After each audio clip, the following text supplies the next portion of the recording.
Hey everyone, welcome to another top 10 list. I promise this is the last top 10 list in this series. I started off with an idea. Someone asked me what they should collect. The answer to that, of course, is collect what you like. The problem is, what do you like? You gotta see stuff in order to determine what you like. What you like, that's your opinion. It's your collection. You can collect whatever you like. My job and my goal is to simply put ideas out there so that you have ideas on what you can collect. So, this is episode 8 in this series. It is the final episode. I'm done writing down ideas.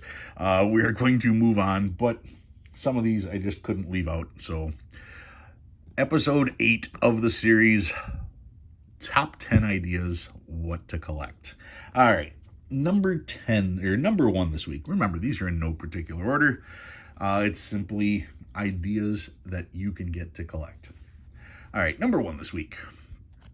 I have the monochrome notes. The monochrome notes can still be found in circulation, believe it or not. The tricky part is to find them in good condition. So yeah, even though they are available, you gotta find them in decent shape. Notes like the 50 is actually a very hard note to find in this set because, first of all, the $50 note, we don't use a whole lot of 50s. If you have 100 and you break it, you're probably going to get 20s. If you have a 50, many stores have signs up front that says, we don't accept notes larger than 20. So 50s in general are short printed. To find a 50 monochrome note is hard enough. To find one in good condition, even tougher. So collecting the monochrome notes, yeah, that's definitely a good way to start because they are available for face value if you can find them. It gives you a reason to hunt. It gives you pleasant surprises anytime you do come across one. Your best bet with these is going to be, well, asking the bank tellers.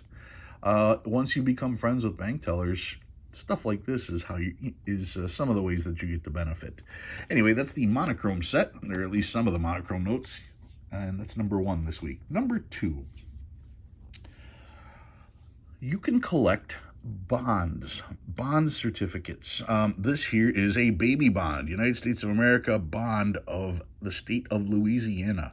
Louisiana issued bonds to help raise a little bit of money, and they each had I think 7 or 8, I think it was 8 interest coupons that you could cut out and redeem. You can see the interest on there was 7.5 cents per, so they were usually redeemed 2 at a time. That way you'd get 15 cents interest on your $5. And of course, this was still $5. And the idea was, yes, you could save this. You could also use this to spend money. These particular bonds were issued this way because states were not allowed to issue their own money at this particular time. The government was issuing money, and this was Louisiana's way of saying, oh yeah, fine, we won't issue our own money, we'll issue bonds. And then ultimately the joke was on them because the guy who printed these printed, what was it, 100,000 of these, 200,000 of these, and then he printed another 200,000 of these and kept those for himself. So he printed twice as many as he was supposed to, and since he was the printer, it was impossible to distinguish which ones were real and which ones were fake. That's why you'll still find these baby bonds with so many unredeemed coupons, because once they figured out what was going on, they ended that program. That's one bond. There are all kinds of bonds out there. So that's the one that I have. That's the one I'm showing. That's number 2 this week. Number 3, we are going with absurd notes. What's an absurd note? Here's a lady riding a shark on currency, and she's naked. That's an absurd note. On the back, they have a picture of a boat, and they got this little tiki torch dude that has 3 legs. We'll just leave it at that. That's an absurd note. Here's a Zweimark, 2-mark note. And I can't read German, but if you can, I will put that up there and you can enjoy exactly what it says. as the picture shows a donkey doing his thing without having to go through the entire story of this note. Cool note, by the way. But yeah, that's what I mean by absurd notes. Notes that just, I don't know what they were thinking when they made them, but they're enough to make me laugh. That is number 3 this week. Number 4, we are going to go with, let's see, where is it? I put down defunct notes. These are notes from places that no longer exist. Like the Confederate States of America no longer exists. The Japanese government 1 peso. The note for Japan is not a peso. I've got a couple of these Japanese government pesos. So these are notes from World War II that were spent in countries that Japan took over. And here's 100. I don't even want to try to read that, but it's a mark. Also from, I want to say from World War II. But anyway, that's pretty cool. Just to see one in this good a condition. Yeah, 100,000 marks. So yeah, that screams of World War I, World War II. Needless to say, that is no longer the way Germany is. Most certainly a defunct note. So collecting notes from countries that, or governments that no longer exist, another cool way to go, especially with world notes, because, well, world notes on average are much cheaper than the American notes, just because there's fewer collectors out there. But that's changing. That's rapidly changing. And these notes are actually going to probably accelerate in value real soon. All right. What is next? Number 1, 2, 3, 4. Number 5 this week. I have, some of you guys are going to love this more than others. Notes that feature guns. Here is the wood chopper. And of course, we always talk about the wood chopper there with his wife and his baby. He's got his dog. Of course, he's holding his axe. But next to him, there's his rifle right there. And then we've got, here's a $20 national from Decatur, Illinois. You can see that one there. This one's a brown back. Really cool note, by the way. But anyway, it features the Battle of Lexington. That's what's featured here, and of course you can see the same type of gun being used. So notes featuring guns. I know there's a whole group of people that think that being able to own a gun is more important than virtually anything else. I don't understand it, but whatever. There are notes featuring guns. All right, number 6 on the list. Number 6, you can collect mules. Now, this is a mule, and the only reason I know it's a mule is because I looked up the numbers. Mules don't look any different than regular notes. Okay. To understand what a mule is, you have to understand the printing process. The printing process on a note involves printing the backs on a bunch of sheets. And after printing hundreds and thousands and maybe even millions of backs, then they switch over and start printing the fronts. Now, there are 2 cases that would cause mules. For instance, first of all, if they printed a bunch of notes and didn't use them, and the new series comes out, they could then take the new front plate and put that on this side with the back impression being from the previous series. So now you have 2 different series. For instance, this is 1934A, and the back here could be from the 1934 series, so 2 different series.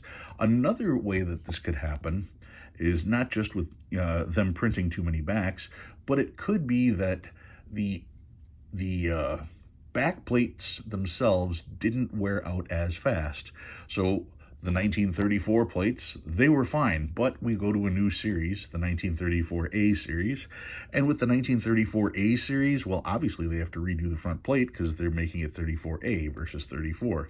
So now you have 1934A plates, but the 1934 back plates are fine. So they used those until they wore out. Once again, you now have a situation where you have a 1934A with a 1934 back. So you have two different things that aren't supposed to go together. Kind of like when you take a horse and a donkey and you mix them together, you get a mule, thus the name Mule. Now, the only way to actually know if you have a mule is to have a book telling you what years there were mules, what numbers to look for, and this happens to be one of the mules. Now, some mules, there are more mules than regular notes, so there is no additional value. Other times, not so much. Other times you can get mules that can be rather expensive, like this one here. But knowing which notes are mules, that's the hard part, and that you're definitely going to need a book for. All right, let's see. Mules, that was 6. 1, 2, 3, 4, 5, 6. Number 7, we're going with women on notes. Here is Martha Washington. She made it on a note. Of course, here is a fictional woman, but on the back we got Martha one more time. And here's the milkmaid on the famous $100 Confederate States of America note. This is actually one of the top 100 notes of all time. I believe it's number 26 or 27. There are other notes that feature women as well. Here's Lucy Pickens on a Confederate. I believe that's Columbia over here.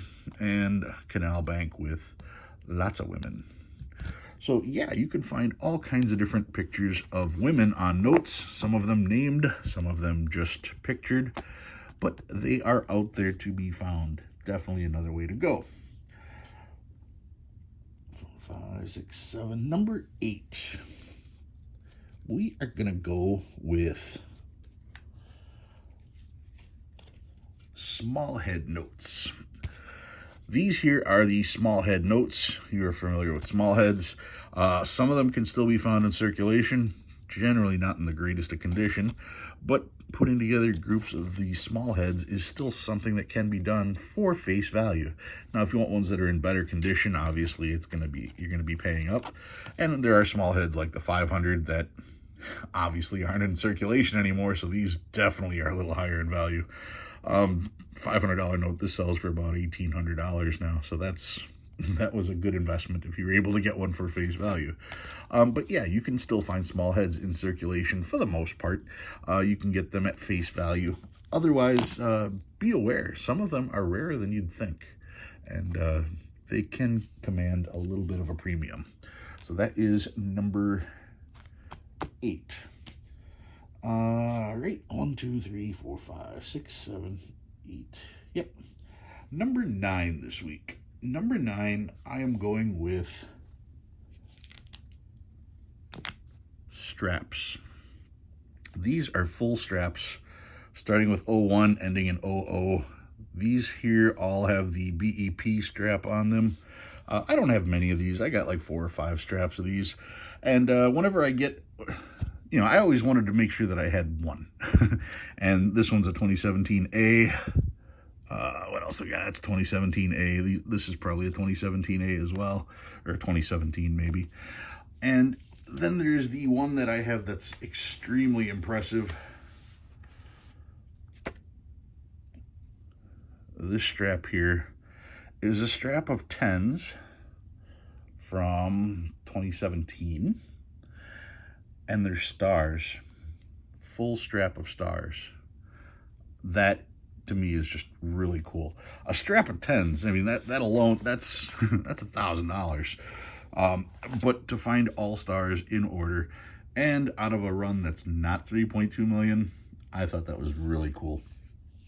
So I had to pick that one up, and you can see why these straps are stuff that I save. Harder to do because they can get expensive, but there are grading companies that will actually grade the full straps now, which is really neat. This corner is kind of iffy, so I should probably do something to get those graded or something, just to help protect them. But anyway, straps is another great way to go. And finally, number 10 this week and number 80 overall. I'll pull these out here. You can get notes for the sheer purpose to resell. I go on eBay a lot, and when I'm on eBay, I find lots of bargains. And the problem is, I already have one of these. I've I've got all kinds of these notes already. I've got one of these. And that doesn't change the fact that the price I see is a great price for the note. Here's a Type 2 $10 National. Yeah, I've got one of these. But sometimes you find notes, this one's an error, sometimes you find notes that are just incredible bargains. And if you have the opportunity to pick them up, you have a chance to actually resell them at a price much closer to their value, still giving a discount to the people that are interested in it, and it allows you to make a little bit of extra money on the side. This one is probably a prime example. These sell for $400 or $500. I mean, you just can't find one that cheap. It doesn't matter that the book says that they're, anywhere from, $275, in low grade all the way up to, that $500 mark. You just can't find them for that. But I got this one at an auction, and for all I know, it may be sold before this video airs, because all of these notes are going to be in my August auction, and I'm about to film that next, so I just happen to have these there. But yeah, buying notes for the purpose of reselling. Like I said, I do it when I find a duplicate note for a great price that I just can't say no to, because I know there's enough of you out there who are interested in collecting that you may want to pick up something, and maybe you just don't have time to find them at that great price. So I do the work for you. Yeah, I may make a couple bucks on it, but you'll most likely be very happy with the amount you paid compared to the value of the note. All right, guys, that concludes my list of 80 ways to collect. If you learned anything new this week, go ahead and hit that like button. If you like what you see and you want to see more, please subscribe. Love reading all your comments. Thanks for watching. I'll see you next week.